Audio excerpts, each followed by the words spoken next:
you, a great deal of your work, of course, are aware of the fact that in your early work, you were, to some at least, in association with Dr.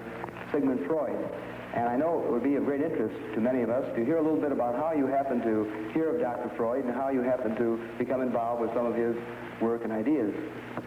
Well, as a matter of fact, it was in the year 1900, in December, soon after Freud's book about dream interpretation had come out, that I was asked by my chief, Professor Bleuler, to give a review of the book.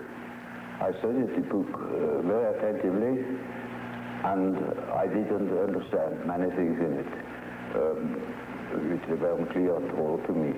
But from other parts, I got the impression that this man really knew what he was talking about. And I thought that this is certainly a masterpiece, full of future. Yes.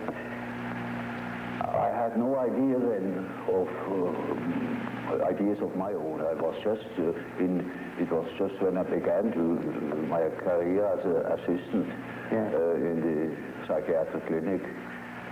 And then I began with experimental psychology or psychopathology.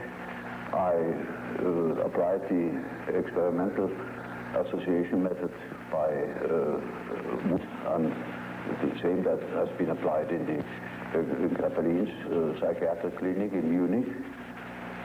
And I had the results, and that there is a reaction, a certain reaction to a stimulus world. That is more or less uninteresting. But the interesting thing is why people could not react to certain stimulus worlds, or in an entirely inadequate way. And then I began to study these places in the experiment where the attention or the capability, apparently, of the test person began to waver or to disappear. And I found soon out that it is matter of intimate personal affairs people were thinking of, or which were in them, even if they momentarily did not think of them, when they were unconscious, with other words, that nevertheless an inhibition came from the unconscious and hindered the expression in speech. Yes. And then I, in examining all these cases as carefully as possible, I saw that it was matter of what Freud called repressions. Yes. I also saw what he meant by symbolization. And then I wrote a book about the psychology of dementia precox, it was called, now it's schizophrenia. Yes. And I sent the book to Freud and wrote to him about my association experiments and how they confirmed his theory thus far. Yes. And that is how it began, my friendship with Freud began. Yes. Now, one of the, of course, very fundamental ideas in the original psychoanalytic theory was Freud's conception of the libido as sort of a broad psychic sexual energy. Well, you see, in the beginning, I had naturally certain prejudices against his conceptions. And after a while, I overcame them. I could do that from owing to my biological training. Yes. And I could not deny the importance of the sexual instinct, you know. Yes. But later on, I saw that it was very one-sided. Because, you see, man is not only governed by the sex instinct, there are other instincts as well. For instance, in biology, you see, the nutritional instinct is just as important as the sex instinct. Also, in primitive societies, sexuality plays a role much more than food. Food is the all-important interest and desire. Yes. Sex, that is something they can have everywhere. They are not shy. But the food is difficult to obtain, you see. Yes, yes. And so it is the main interest. Yes. And then in other societies, for instance, in civilized societies, the power drive plays a much greater role than sex. Yes. For instance, there are many big businessmen who are impotent, even, because their whole energy is going into money making. Yes. Or dictating the laws to everybody else. Yes. That's much more interesting than affairs with women. So, you see, the inferior Dr. Adolf, the younger, the weaker, naturally had a power complex. Yes. He wanted to be the successful man. Freud was a successful man. He was on top, and so he was interested only in pleasure, in the pleasure principle, and while Adolf was interested in the power drive. Sure enough. I see. In other words, you feel that it's sort of a function of his own personality to some degree. Yeah, it is quite natural. You see, it is one of the two ways how to deal with reality. Either you make reality an object of your pleasure, if you are powerful enough already, or you make it an object of your desire to grab it. Yes, yes. Now, of course, some observers have thought that perhaps the patients that Dr. Freud saw in Vienna of this period were often individuals who were repressed sexually. Oh, yes. And then perhaps that so many of these patients having been of this type, that this may have been one thing that sort of reinforced Dr. Freud's ideas. Well, it is certainly so that in the end of the Victorian age, there was a reaction going over the whole world against the taboos, the sex taboos, as one calls them. One didn't understand anymore properly why or why not. And Freud belongs into that time, a sort of liberation of the mind of such taboos. The research comes to the question of the unconscious. There things become necessarily blurred, because the unconscious is something which is really unconscious. And so you have no object, you see nothing. No. You only can make inferences, you know. And so we have to create a model of this possible structure of the unconscious, because we can't see it. Now, you see, he came to the concept of the unconscious chiefly on the basis of the same experience I had made in the association experiment, namely that people reacted. They said things, they did things without knowing that they did it or said it. And this is something you can observe experimentally in the association experiment, where people cannot remember afterwards what they did or what they said in the moment where the stimulus word hits the complex. The reproduction, in the so-called reproduction experiment, you go through the whole list, and you will see that the memory fails where there was a complex reaction. And that is the simple fact Freud has based his idea of the unconscious on, because that is kind of what you can see time and again, that people, for instance, make a mistake in speech, or that they say something which they didn't mean to say, that just make ridiculous mistakes, you know. There are no end of stories, you know about how people can betray themselves by saying something they didn't mean to say at all, yet in the unconscious meant to say that thing, just that thing. For instance, when you want to express your sympathy at a funeral, you go to somebody and you say, I congratulate you. You say, that's pretty painful, you know, but that happens, and it is true. Now, this is something that goes parallel now with the whole school of the Salpêtrière. in Paris. There was Pierre Janet, who has worked out that side of the unconscious reactions quite particularly. Yes. Now Freud refers very little to Pierre Janet. Well, I have studied with Pierre Janet in Paris, yes. and he has formed my ideas very much. He was a first-class observer, though he had no dynamic theory about, no psychological theory. Yes. It was a sort of physiological theory Yes. of the unconscious phenomena as a so-called abaissement du niveau mental. Yes. That means a certain depotentiation of the tension of consciousness. Yes. It sinks below the level of consciousness and thus becomes unconscious. Yes. Now, that is Freud's view too. Yes. Only he says it sinks down because it is helped, it is repressed Yes. from above. Yes. Yes. Then that was my first point of difference with Freud.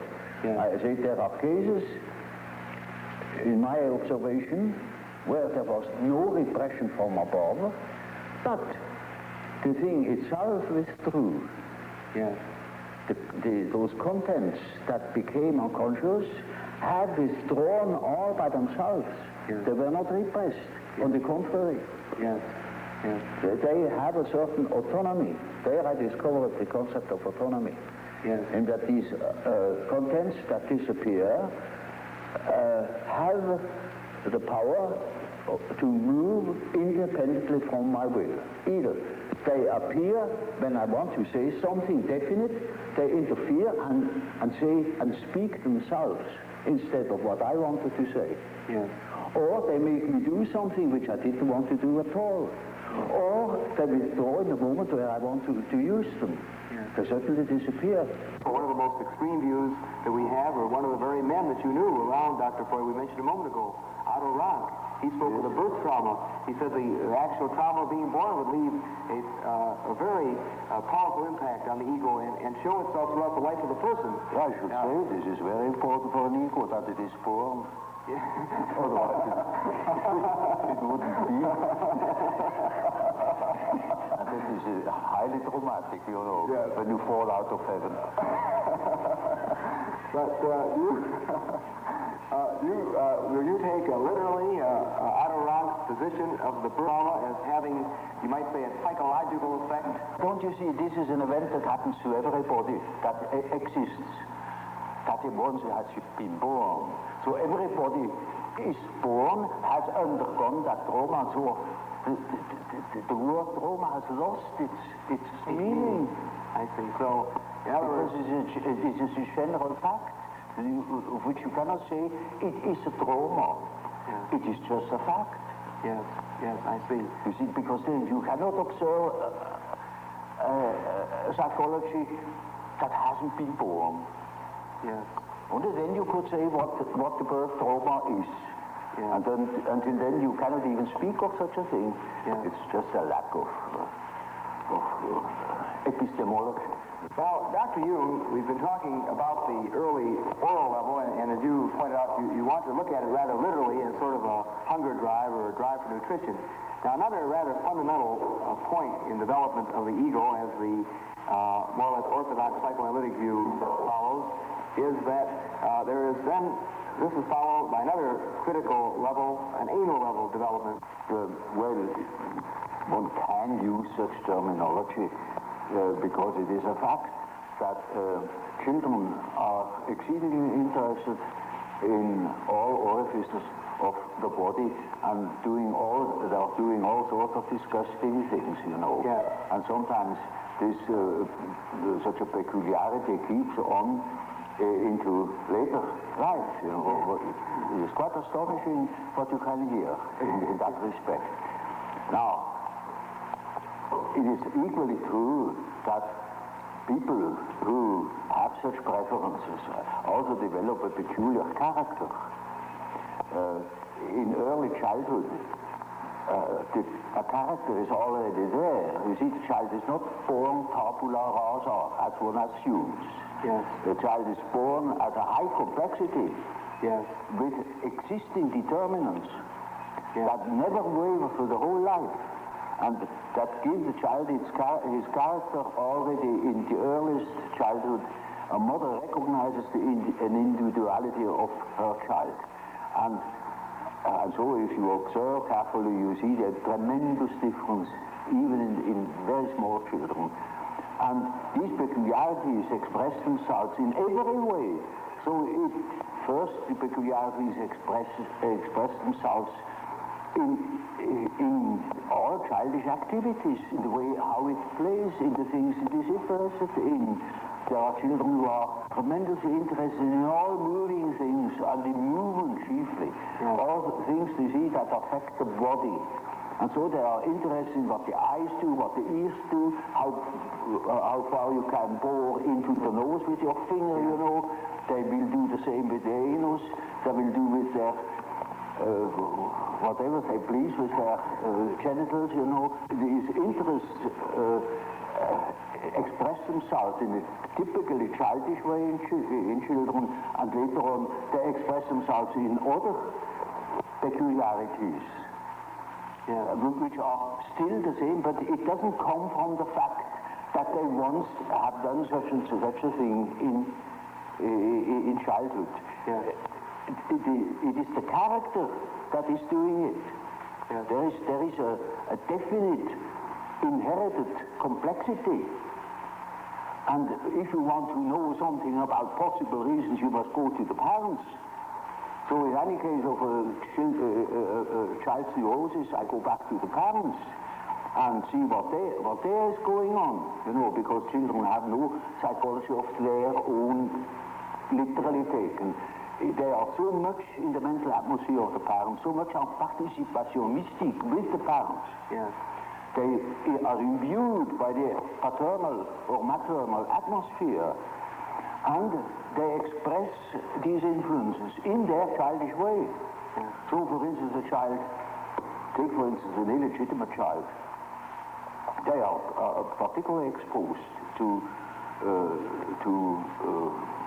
environmental difficulties, for instance, the misfortune of the mother, etc., and all the complications. And such a child will miss, for instance, a father.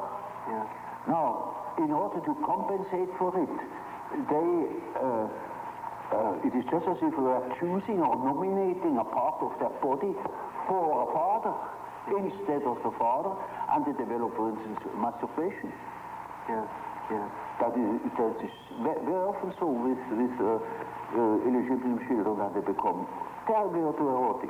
Even criminal. One of the central parts of the so-called psychosexual development in the more or less orthodox psychoanalytic theory is the so-called Oedipus complex. I believe the term complex was yours originally. That is just what I call an archetype. That is the first archetype Freud has discovered. The first and the only one. He thinks that this is the archetype. Of course, there are many such archetypes. You look at Greek mythology and you find any amount of them, or look at dreams and you find any amount of them. But incest was so impressive to him that he even has chosen the term Oedipus complex, because that was one of the outstanding examples of an incest complex. And it is only the masculine form, mind you, because women have an incest complex too, but there it is not an Oedipus. So it is something else. So it is only the term for an archetypal way of behavior in case of a man's relation, say, to his mother. It also means to the daughter, because whatever he was to the mother, he will be it to the daughter too. It can be this way or that way. It depends. So you look at, then you will accept, in other words, the Oedipus complex, but not as being the only important such influence. You will see this is just one of many. One of many ways of behavior. Now you see, the universe gives you an excellent example of the behavior of an archetype. It is always the whole situation.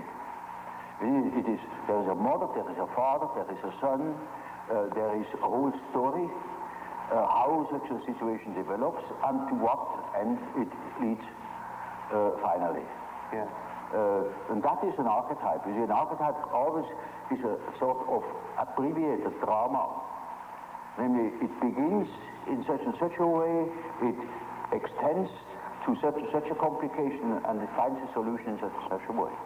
That is the usual form. As for instance, you take the instinct of building a nest with birds. Yeah. In the way they build the nest, there is the beginning, the middle, and the end. Yeah. It is built just to suffice for a certain number of young. So, you see, the end is already anticipated. And that's the reason why in the archetype itself there is no time. It is a timeless condition where beginning, middle, and end are just the same. They're all given in one. Yeah. Now that is only a hint to what the archetype can do, you know, but that's a complicated question. Well, you know what a behavior pattern is. Yes. Now, the way in which, say, a weaver bird builds its nest, that is an inherited form in him. He will apply all certain symbiotic phenomena between insects and plants. They are inherited patterns of behavior. And so man has, of course, an inherited scheme of functioning.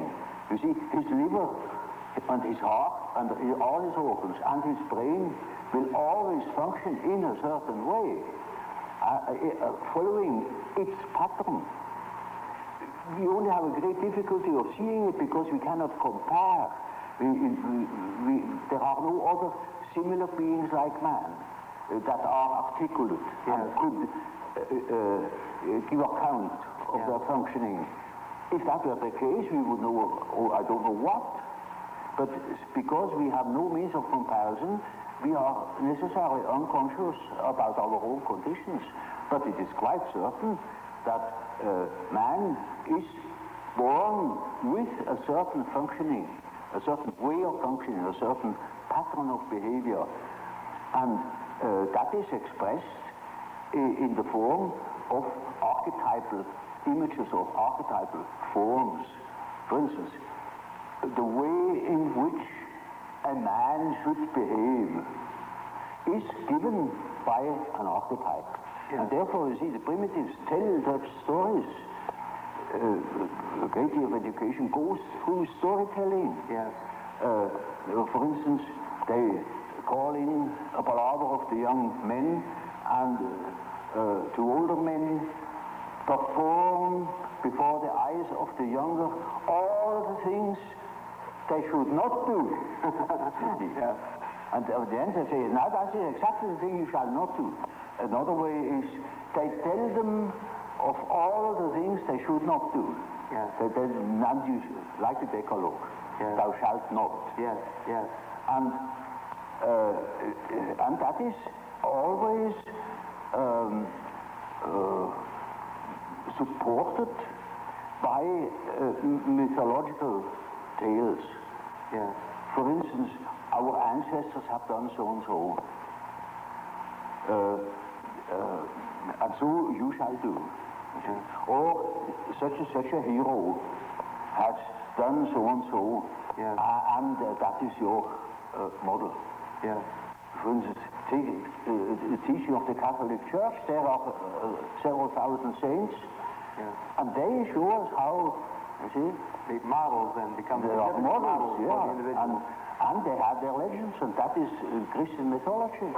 Yeah. In Greek, you know, there was a Theseus, there was a Heracles, models of fine men, of gentlemen, you know. Yes. And they teach us how to behave. They are archetypes. I see. Archetypes of behavior.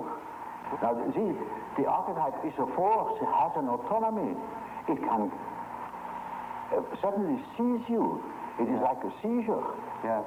So, for instance, falling in love at first sight, that is such a case. You see, you have a certain image in yourself without knowing it of the woman, of the woman. Yeah. Now you see that girl, or at least a good imitation of your type. Yeah.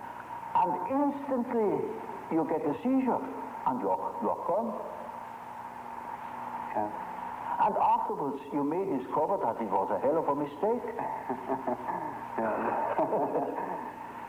Or you see, a man is quite capable, he's intelligent enough to see that that woman of his choice, as one says, not no choice, he has been captured. Yeah.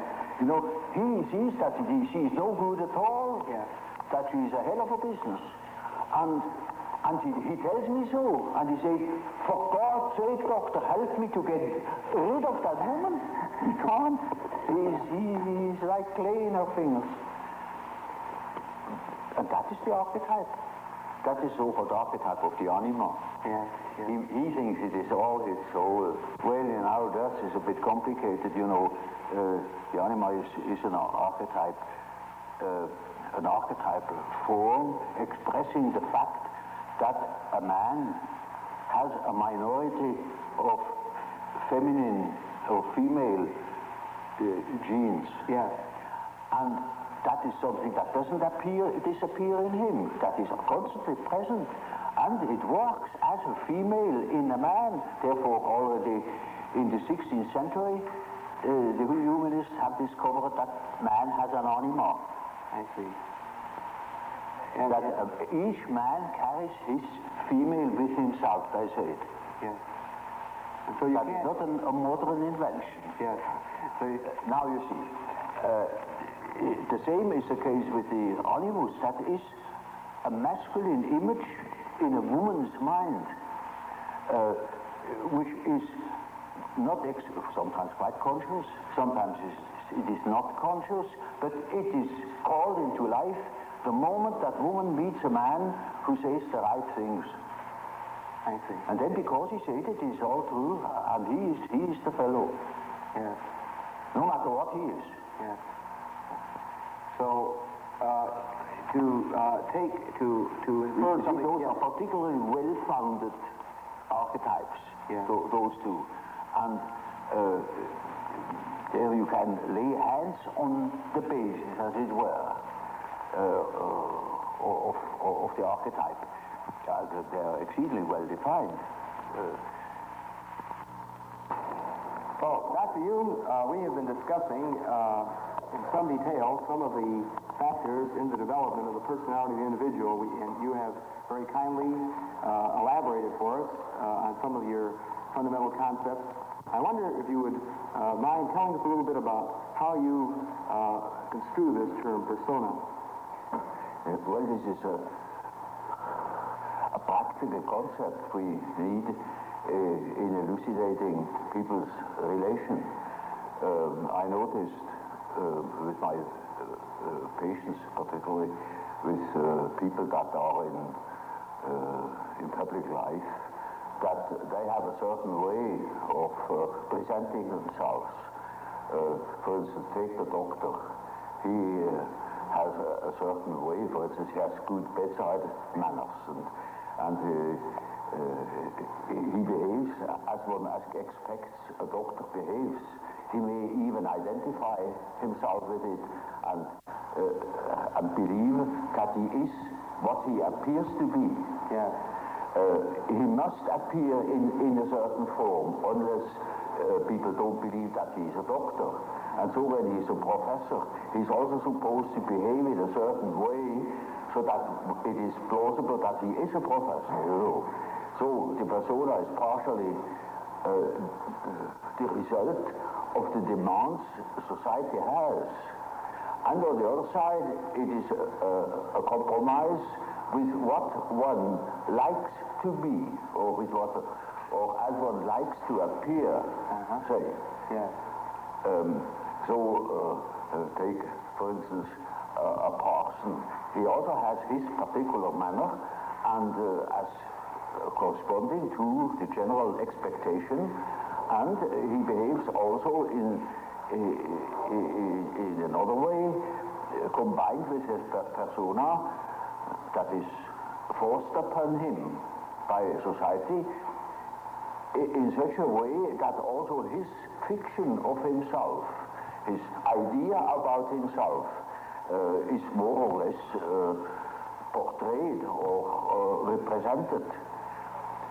So the persona is a certain complicated system of behavior which is partially dictated by society and partially dictated by the expectations or the wishes one nurses oneself. Yes. Now, this is not the real personality, in spite of the fact that people will assure you that that is all quite real and quite honest, yet it is not. Yes.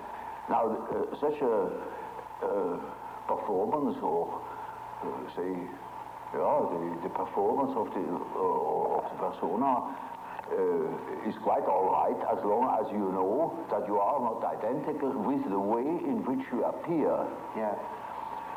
But if you are unconscious of this fact, then you get into times very disagreeable conflicts.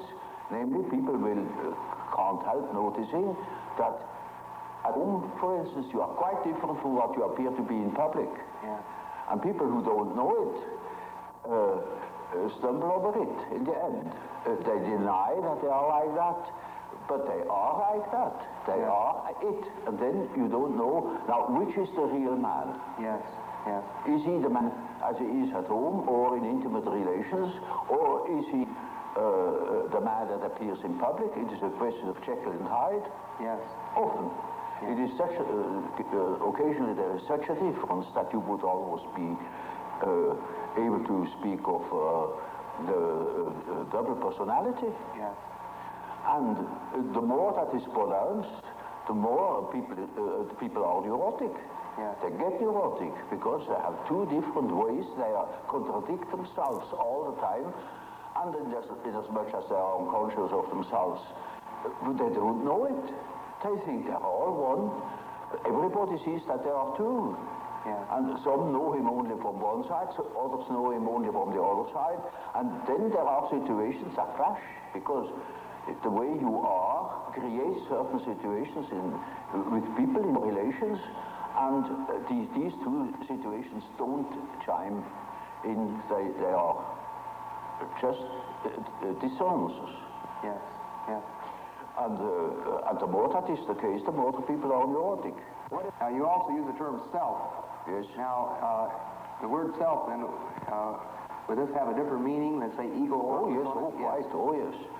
You see, when I say self, then you mustn't think of I myself, because that is only your empirical self, and that is covered by the term ego. Ego, yes. But when it is matter of the self, then it is matter of a personality that is more complete than the ego, because the ego is only consists of what you are conscious of. Yes, yes. Your awareness. Yeah, what you know to be yourself. Yes. The whole personality of man is indescribable. Yeah. His consciousness can be described. His unconscious cannot be described, because the unconscious, as I must repeat myself, is always unconscious. Yeah. And it is really unconscious. It really does not know it. Does not know about it. And so we don't know our unconscious personality. We have hints. We have certain ideas, but we don't know it really. Nobody can say where man ends. That is the beauty of it, you know. Yeah. It's very interesting.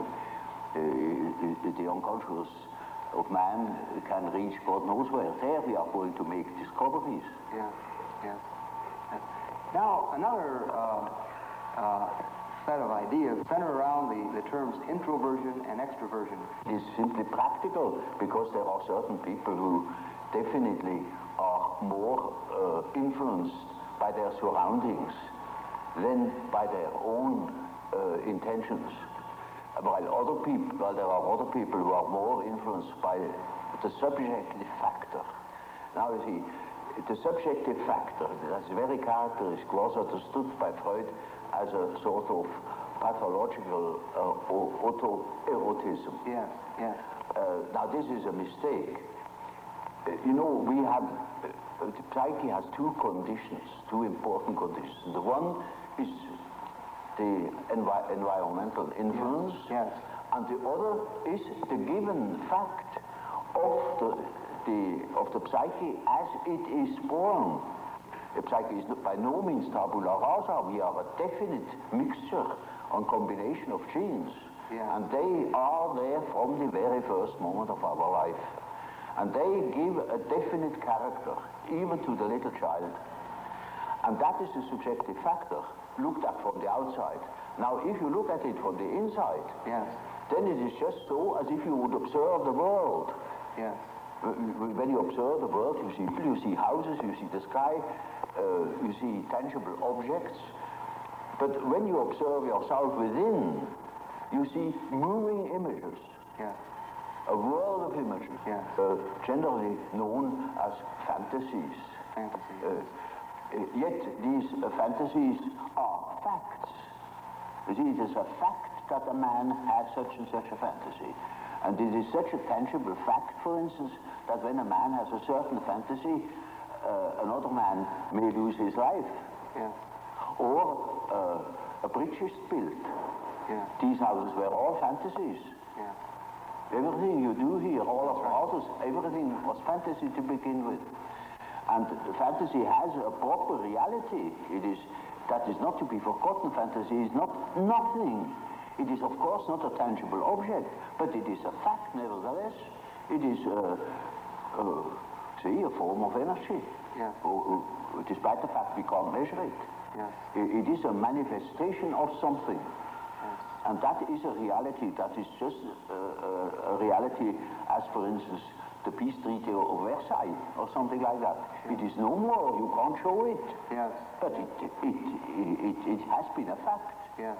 Yes. And so the psychical events are facts, are realities. And when you observe the stream of images within, you observe an aspect of the world.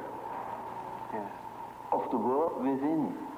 Because the psyche, you know, if you understand it as a phenomenon that takes place in so-called living bodies, then it is a quality of matter. As our body consists of matter, we discover that this matter has another aspect, namely a psychic aspect. Yes. Yes. And so it is simply the world from within, seen from within. Yes. It is just as if we were seeing into another aspect of matter. And so, you see, the man who is going by the external world, by the influences of the external world, say society or perceptions, sense perceptions, thinks that he is more valid, you know, because this is valid, this is real. And the man who goes by the subjective factor is not valid because subjective factor is nothing. Yeah. No, that man is just as well based because he is bases himself upon the world from within. Yeah. And so he is quite right, even if he says, oh, there's nothing but my fantasy, you know. Yeah. And of course that is the introvert. And as the introvert is always afraid of the external world, he will tell you, when you ask him, he will be apologetic about it. Yeah. He will say, of course, yes, I know, it's only my fantasies. And he has always a resentment. And as the world in general, particularly America, is extroverted like hell, the introvert has no place. Yeah. Yeah. Because he doesn't know that he beholds the world from within. Yeah. And that gives him dignity, and that gives him certainty, because it is, nowadays particularly, the world hangs on a thin thread. Yeah. And that is the psyche of man. Yeah. Assume that certain fellows in Moscow lose their nerve or their common sense for a bit. And the whole world is in fire and flames. Yeah, yeah. You see? It is, nowadays we are not threatened by elementary catastrophes. There is no such thing as an H-bomb. Yeah. That is all man's doing. Yeah. We are the great danger. The psyche is the great danger. What if something goes wrong with the psyche? Yeah. Yeah. You see? And so you see, it is demonstrated to us in our days what the power of the psyche is of man, how important it is to know something about it, but we know nothing about it. Nobody would give credit to the idea that the psychical processes of the ordinary man have any importance whatever. One thinks, oh, he has just what he has in his head. It is all from his surroundings. He's taught such a thing, believes such a thing. And particularly if he's well housed and well fed, then he has no ideas at all. Yeah. And that's the great mistake. Yeah. Because he is just that as which he is born, and he is not born as tabula rasa, but as a reality. Would you perceive the world being made up of only people or extreme introverts and people that are extreme extroverts? Well, Bismarck once said,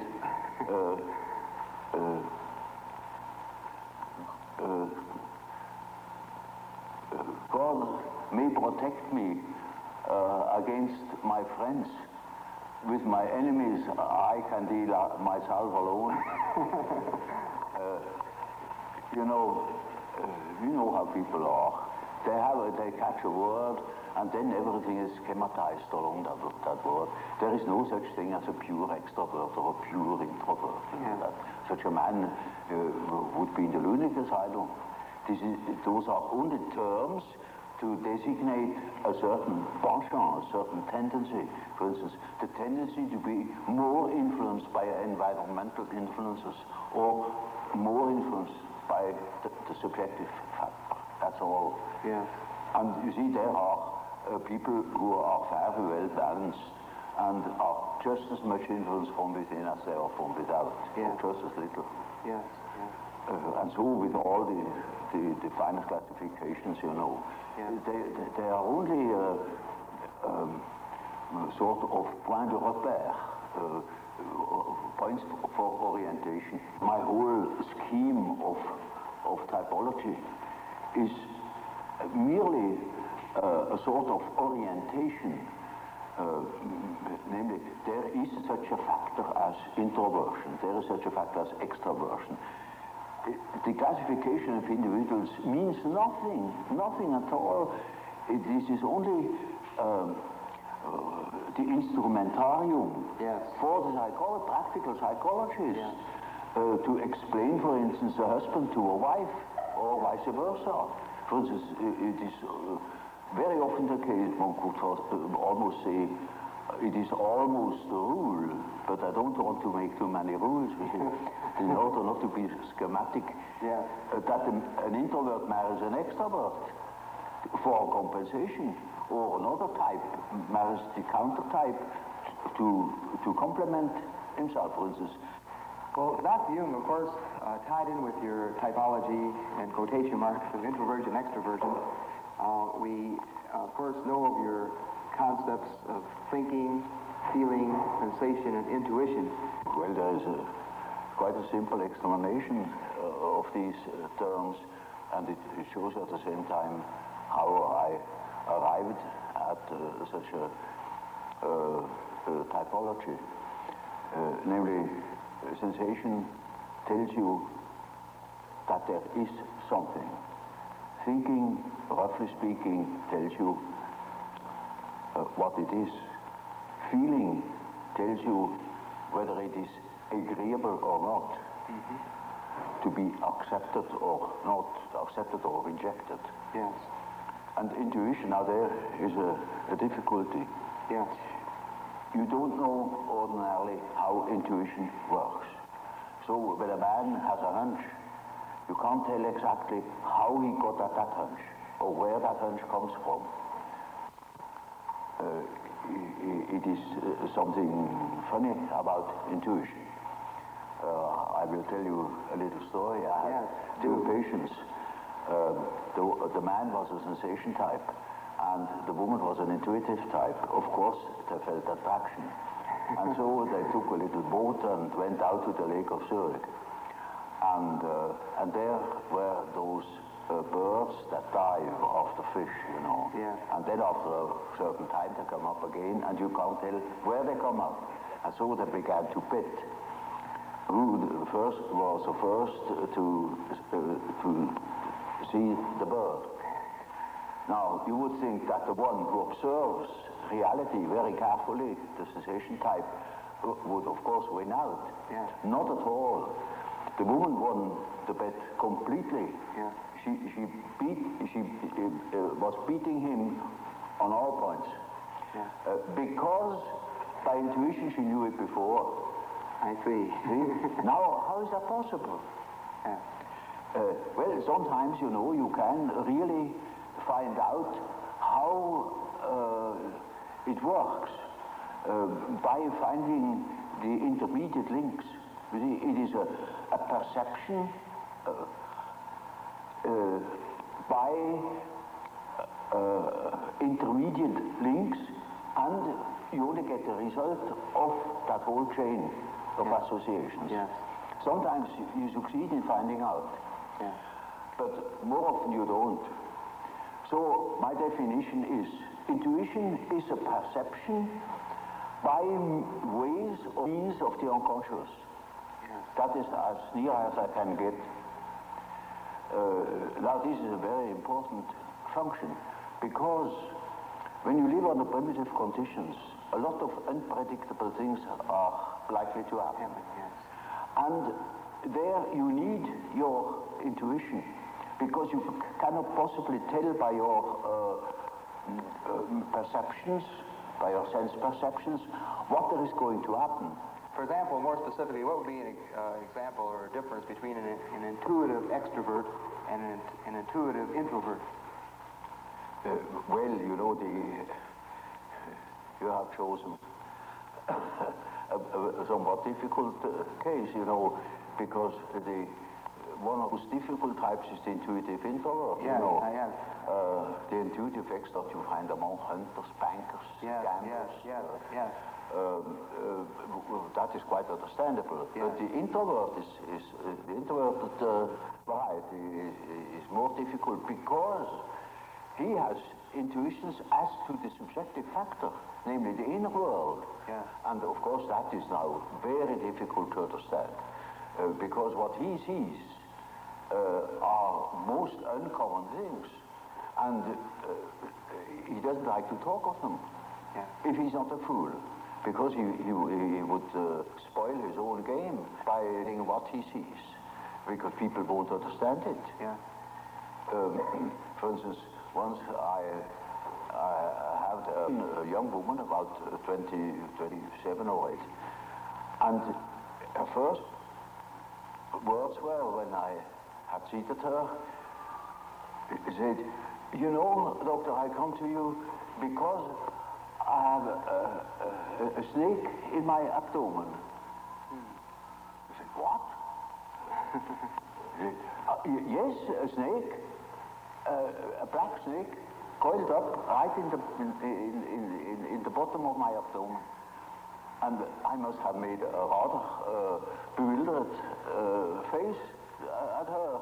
And she said, "You know, I don't mean it literally, but I should say it was a snake. It was a snake." You see? Now, you see, our further conversation a little later was that she said, that was about in the middle of our treatment that only lasted for 10 consultations. She had foretold me, "I come 10 times, and then it's all right." I said, "How do you know?" "Oh, I got a hunch," she said. Yeah. And really, about the 5th or 6th hour, she said, "Doctor, I must tell you, the snake has risen. It is now about here." Hunch. And then on the 10th day, I said, "Now, this is our last hour." And do you feel cured? And she said, beaming, she said, you know, this morning, it came up and came out of my mouth, and the head was golden. And those were her last words. Now, you see, that same girl, when it comes to reality, she came to me because she couldn't hear the step of her feet anymore. Yeah. Because she walked on air. Yeah. Literally. Yeah. She couldn't hear it, and that frightened her. And when she came to me, I asked her for her address. And then she said, oh, pension so-and-so. Well, it is not just called pension, but it is a sort of pension. And it is, I never had heard of it. Yeah. And I said, no, I'm curious, I never have heard of that place. Well, it's a very nice place, he said. Curious enough, only young girls there, very nice and very lively young girls. And they had a merry time, and often wish they would invite me to their merry evenings. And I said, but they amuse themselves all alone. Said, oh no, there are plenty of young gentlemen coming in, and they have a beautiful time, but they never invite me. It turned out that it was a private brother. Yes. And she was a perfectly decent girl, you know, of a very good family. Not from here. She had found that place, I don't know how.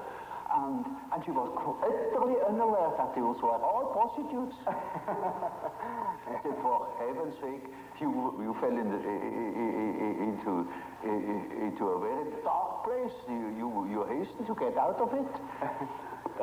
You see, that was her sensation. Yeah. She didn't see reality, but she had hunches like anything, and they came off. Yeah. Now, you see, such a person cannot possibly speak of her experiences. Yes. Because everybody would think she's absolutely crazy. Yeah. I myself was quite shocked when I thought, for heaven's sake, is that case a schizophrenia? Yeah. Because you don't hear that kind of speech. Right. But she assumed that the old man, of course, knows everything, and he even doesn't understands such kind of language. So you see, if when the intuitive, the introverted intuitive would speak what he really perceives, then practically nobody would understand it. He would be misunderstood. And so they learn to keep things to themselves. And you hardly ever hear them talking of these things. That is the great disadvantage. But it is an enormous advantage in another way. Not to speak of the experience they gather in that respect, but also in human relations. For instance, they come into the presence of somebody they don't know. And certainly they have inner images. And those inner images give them a more or less complete information about the psychology of the partner. Yeah. You know, that is, but the case can also happen that they come into the presence of somebody who they don't know at all, not from Adam. And they know an important piece out of the biography of that person. Yes. Yes. And are not aware of it. And tell the story. Yes. And then the fat is in the fire. Yeah. That's right. You see? So the introverted intuitive has in a way a very difficult life, although one of the most interesting lives. Yes.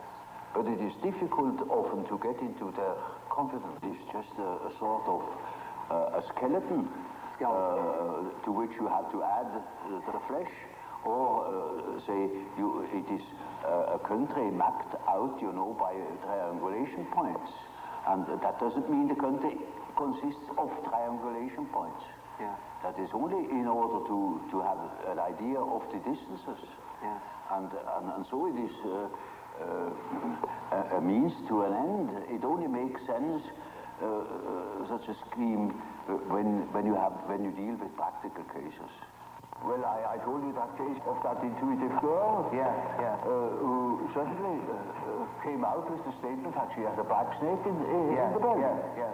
Well, now, that is a collective symbol.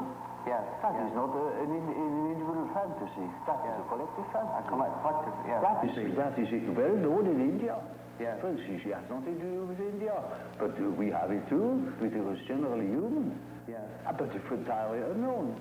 So that I even in the first moment thought perhaps she's crazy. Yeah. But she was only highly intuitive.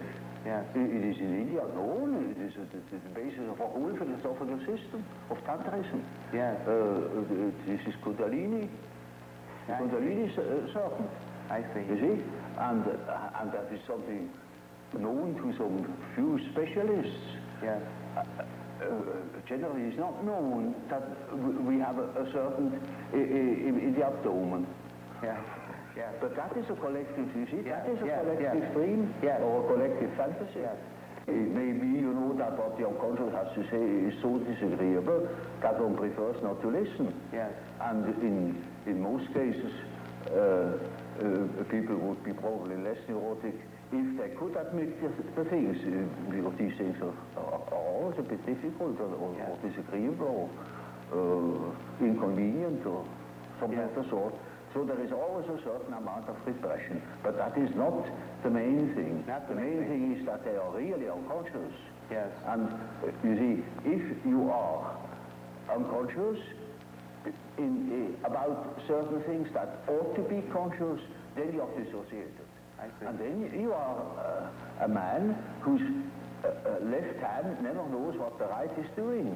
And counteracts or interferes with the right hand. Yeah. Now such a man is hampered all over the place. Yeah. See, then we have the problem. That is the problem for an intellectual man. And then I say, now, you see, you don't know, you have no answer. Yeah. I have no answer. Yeah. Now what are we going to do? Yeah. I say, now we must see what you dream. Because the dream is a manifestation of the unconscious side. Now you never have heard of the unconscious side. So I must explain to him that he has an unconscious, and that the dream is a manifestation of it, and if we succeed in analyzing the dream, we might get an idea about that power that makes him think like that. I see. In treatment, for instance, in the treatment of neurosis, you have to do with that personal unconscious for quite a while. And then only dreams come that show that the collective unconscious is touched upon.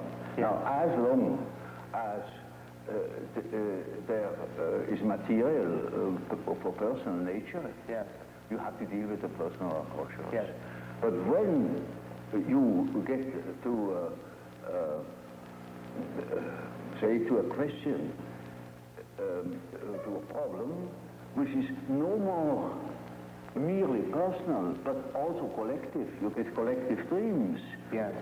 Yes. And then we are there where we can begin with the observation of the unconscious. And then, day by day, one goes on by the data the unconscious produces. Yes. You see, we discuss the dream, and that gives a new surface to the whole problem. And he will have another dream, and the next dream gives again an answer, because the unconscious is in a compensated relation to consciousness, and after a while we get the full picture. Yes. And if he has the full picture and has the necessary moral stamina, well, then he can be cured. I see. But in the end, it is a moral question whether a man applies what he had learned or not. There is a sort of typical way in which the integration of consciousness takes place. Namely, the average way is that through the analysis of dreams, for instance, you become acquainted with the contents of the unconscious. I already told you this to begin with, all personal material. Yes. Subjective questions, questions of the individual's difficulties in adapting to environmental conditions, and so on. Yes. Now, it is a regular observation that when you talk to an individual, and this individual gives you insight into its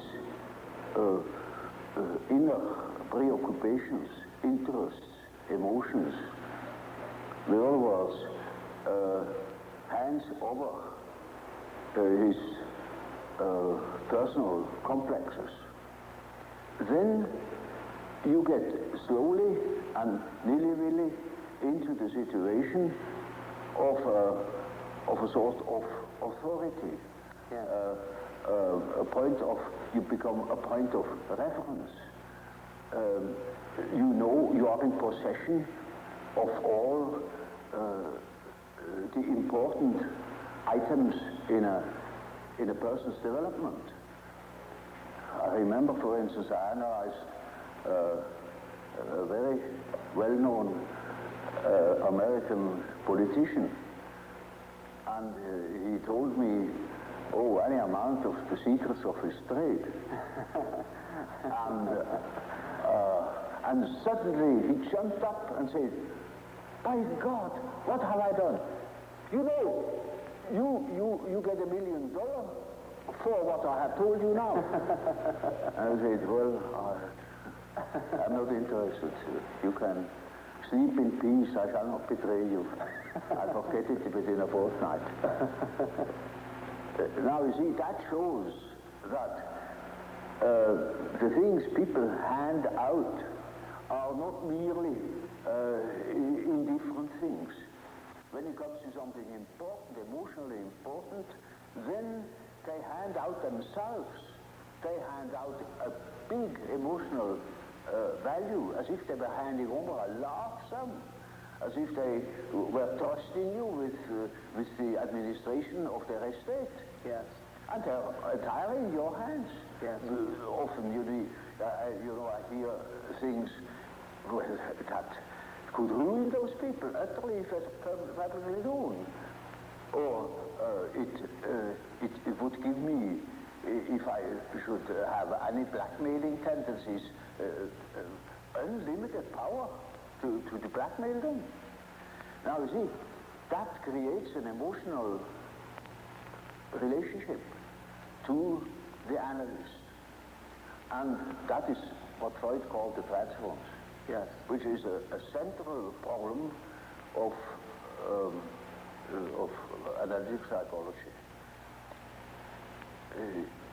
It is just so as if these people had handed out their whole existence, and that can have very peculiar effects upon the individual. Either they hate you for it or they love you for it. Yeah. But you are not indifferent to them. And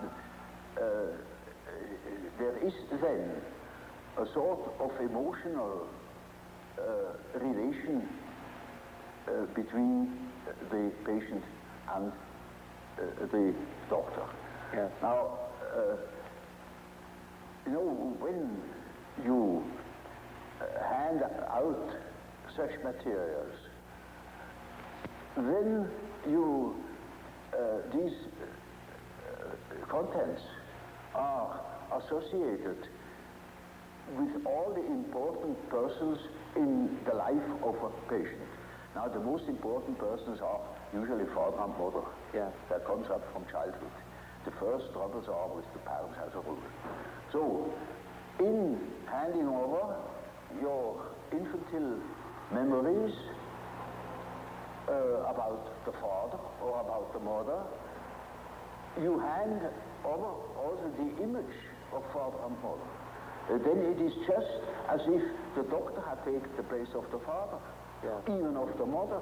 I had quite a number of male patients that called me Mother Jung, because they handed over the mother to me, curiously enough. But you see, that's quite irrespective of the personality of the analyst. It is simply disregarded. He functions as if he were the mother, or he functions as if he were the father. central authority. And now that is what one calls transference. That's a particular case of of projection. Yes. Now, yes. Freud doesn't exactly call it projection, he calls it transference. Yes. That is an allusion to the old and superstitious idea of handing over a disease, Yes. transferring a disease upon an animal, or handing over the sin upon a scapegoat. And Yes. scapegoat takes it out into the desert and makes it disappear. Yes, yes. So they hand over themselves in the hope that I can swallow that stuff and digest it for them. And so I'm in loca patis and have a high authority. Naturally, I'm also persecuted by the corresponding resistances, by all the manifold emotional reactions they have had against their parents. Now, that is the stuff you have to work through first in analyzing the situation, because a patient in such a condition is not free. He's the slave. He's utterly dependent upon the doctor, like a patient with an open abdomen on the operation table. Yes. He is in the hands of the surgeon for better or worse. And so the thing must be finished. And so we had to work through that condition in the hope that we arrive in a situation where the patient is able to see that I'm not the father or not the mother, that I am an ordinary human being. Now, everybody naturally should assume that such a thing would be possible. For instance, that a patient could arrive at such an insight when he's not a complete idiot, that I am just a doctor and not an emotional figure of their fantasies. But that is very often not the case. So I had a case that was an intelligent young woman. She was a student of philosophy, very good mind, where one could expect easily that she would see that I am not the parental authority. But she was utterly unable to get out of this delusion. And in such a case, one always has recourse to the dreams. It is just as if one would ask the unconscious, now what do you say to such a condition? You see, she says of the unconscious, of course I know you are not my father, but I just feel like that, it is like that, I depend upon you. And I say, now we will see what the unconscious says. Now the unconscious produce dreams in which I really assumed a very curious role. You know, she was a little infant, she was sitting on my knees, I held her in my arms, I was a very tender father to the little girl, you know, and more, her dreams became emphatic in that respect, namely that I was a sort of child, and she is a very little, frail human thing, you know, and quite a little girl in the hands of an enormous being.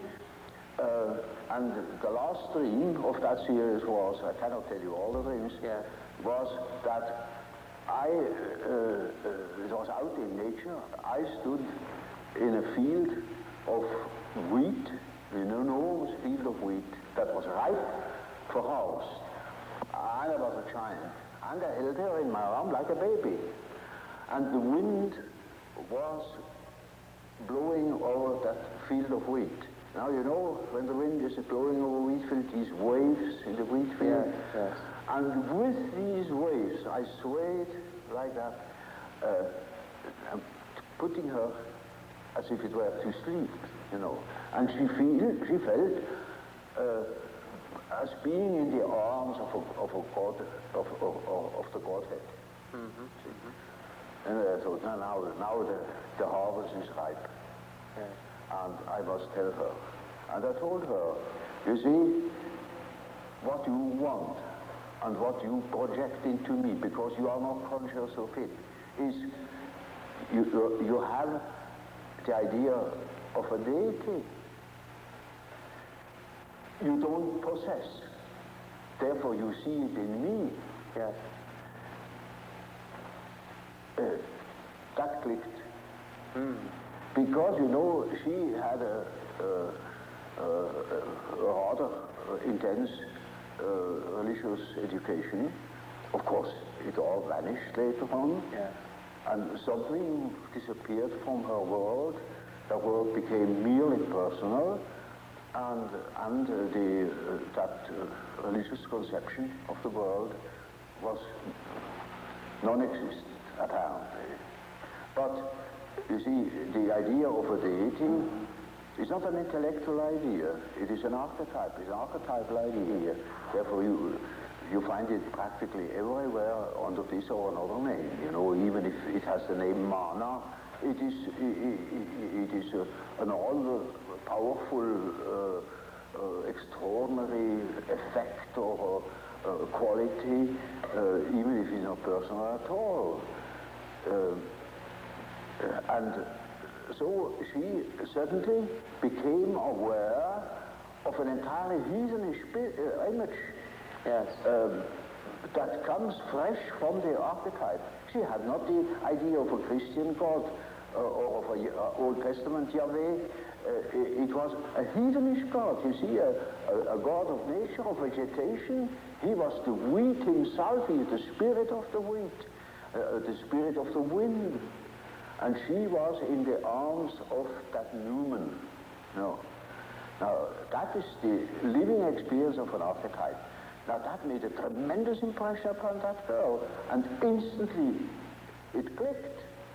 She saw what she really was missing, that missing value, that was in the form of a projection in myself and made myself indispensable to her. Yes. And then she saw it is not indispensable, because it is, as the dream says, she is in the arms of that archetypal idea. Now that is a luminous experience, you see. And that is the thing that people are looking for. Yes. An archetypal experience that gives them an incorruptible value. In as much as she can realize such a luminous experience, she is able to continue her path, her way, her individuation. The acorn can become an oak and not a donkey. Nature will take her course. She will become that which she is from the beginning. Now, we think we are able to be born today and to live in no myth, without history. That is a disease. That's absolutely abnormal, because man is not born every day. He's once born in a specific historical setting with the specific historical qualities, and therefore he is only complete when he has a relation to these things. It's just as if you were born without eyes and ears, when you are growing up with no connection with the past. From the standard of natural science, you need no connection with the past. You can wipe it out. Yes. Yes. And that is a mutilation of the human being. Now I saw through my practical experience that this kind of proceeding had a most extraordinary therapeutical effect. And so you see, in our days, we have such and such view of the world, such and such a philosophy. But in the unconscious we have a different one. And that we can see through the example of the alchemistic philosophy that behaves towards the medieval consciousness exactly like the unconscious behaves to ourselves. And we can construct or even predict our the unconscious of our days when we know what it has been yesterday. Now that is, with a few words, the development of my ideas.